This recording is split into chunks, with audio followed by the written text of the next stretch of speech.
Would you like to learn one specific footwork pattern that Rafa Nadal uses on his forehand approach shot and Pete Sampras used on the grass at Wimbledon to help him win all the Wimbledons that he did? Well, in today's lesson, I'm going to show you that footwork pattern so that it'll help you transition to the net better. This is very advanced, I'm warning you, but I think it's something that you're going to want to check out. My name is Jeff Salzenstein, founder of Tennis Evolution, former top 100 ATP pro, USTA high performance coach, and I'm committed to helping players all over the world. Let's get to that lesson right now so that you can improve your footwork and transition to the net better. The outside hop footwork pattern on your forehand side is dynamic, it's fun, and it's something that you should use if you're able to jump. I really love this footwork pattern for those balls that are out wide and they're up a little bit higher. The lower balls you're going to use the run through, and that's what most players are going to use. But when the ball bounces higher and you want to be aggressive with it, that outside hop is an awesome one to use. So when you come up to this ball, make sure that you push off the outside leg and you land on the outside leg. This is critical to getting this footwork pattern correct. And this might be something you'll have to practice a little bit to get the hang of it because you're not used to skipping like this. But when you come up out of the split, you're going to cross over just like you would on a run through, and then you're going to take the steps that you need to get up to the ball and load that outside leg behind the ball. Skip off that outside leg and land on the outside leg. Then you'll bring the inside leg down and progress to the net.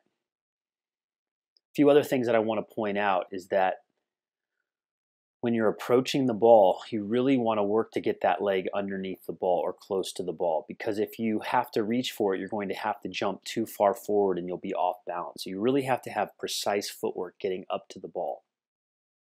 Now, when you're using this outside hop, you want to make sure you're probably going to be coming from the other direction, and you're going to want to get behind the ball and cut the ball off at an angle, or almost feel like you're circling.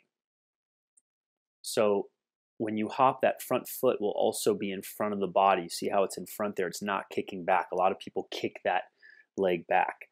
So and then you'll land on the outside leg and you'll push back towards the middle of the court. Notice how I'm making that first move. I'm taking the steps up to the ball that I need to. I load the outside leg and then I land on the outside leg. And then notice how I plant and push back towards the middle when I'm done.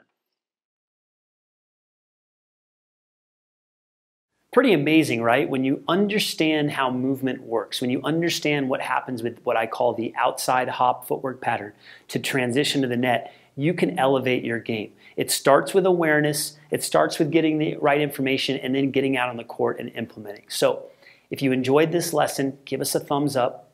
Make sure your notifications are turned on so that you can get updated on all the video releases that we have coming in the future. Leave us a comment or a question below. And if you're still here and you still want to keep getting better, I've got 3 myths that I want to share with you, and it relates to your footwork. You can have it absolutely free if you want. Click the link in the description below or somewhere in this video. Let's get you those 3 myths, because if you're making these myths, if you're falling for these myths, then you're not going to improve. It's that simple, and I want to give you the solutions, because so many players for so many years have been falling for these myths unknowingly. We want to change all that. So click the link in the description below or somewhere in this video. Let's get you started improving your footwork. I shouldn't say let's get you started. Let's keep you improving your footwork. You've already started because you've watched this video up to this point. Thanks so much for your time. We'll see you at the next lesson.